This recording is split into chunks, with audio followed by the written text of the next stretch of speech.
we're asking, how should you discipline a help?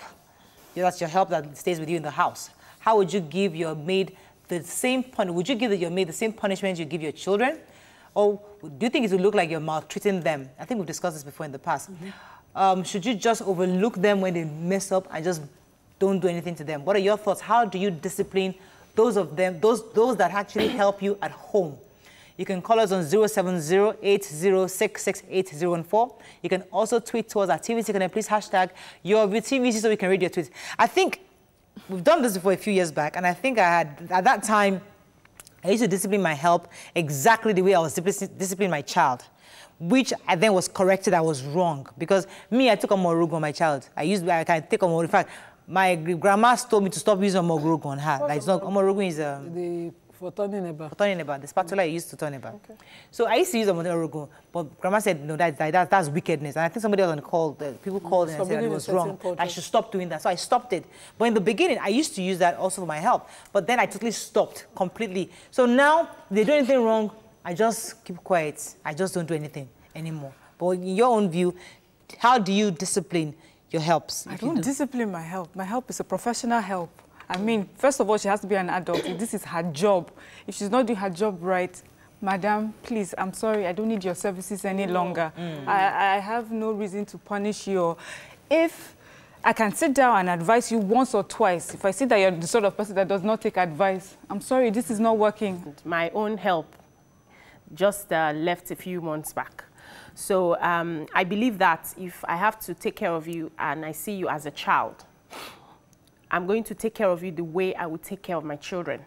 So if I have to, when I travel and I shop, the same place I shop for my children, that's where I shop for my help. In fact, people did not know in my area that she was a help. They felt she was my younger sister or my first child. Maybe I had her before I got into the marriage.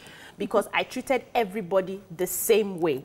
I took responsibility for her life, and I said, I was training her in school. I said, I'm taking you as my first child, because I was aware that she lost her mother. So she was being raised by her stepmother. But then the auntie decided that, I know this family, these people will take care of you and come here. And she came.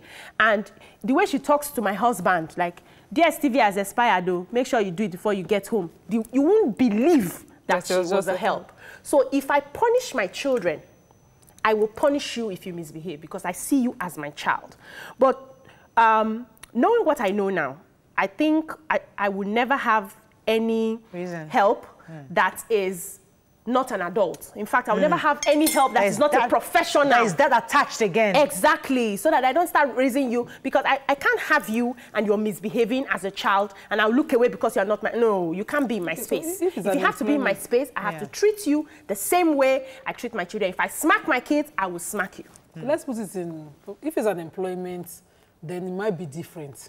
But we're Africans, and the way they do it is to go and bring one distant family member to you. For you. You are raising that person, the person is also raising your child. I had to ask my neighbor on Tuesday. I wondered why the boy living with her didn't start school with her children. Initially, as I was sweeping, I minded my business and went upstairs, but then my good side prevailed on me that go on, if they go curse you, they will say at your back that you don't mind your business. Go and ask. Because the boy was just there, and school had started, and the children were not at home. And they said, no, I would never do such. His school is just being delayed. I think we have that situation like she has, of where you have to have someone come and live with you, whether you want the person or not, or because they believe you're raising a child, you would need help, someone to run little errands. That's the African thing. My mother went through it, a lot of people. I avoided it as much as I could, but now I have someone assisting me with my son. And she's growing up every day, and I'm thinking her parents will do the training. But just this weekend, sitting with my husband, conversing about her regularly, I think I'm not doing enough to touch her. I've done it before in the past. The person that helped with my son, she's studying medicine because she lived with me. Right. So it's not about spanking. When it gets to that point, I always tell her, go home to your parents. I will return to sender, because I believe that your parents should play a part. What I hate is where you now send that child home, and rather than have the parents think you're doing something right, your auntie is too harsh. So you create in the mind of that person that this can happen. That's why we're having this conversation, where people are distinguishing between raising one child. All children are children.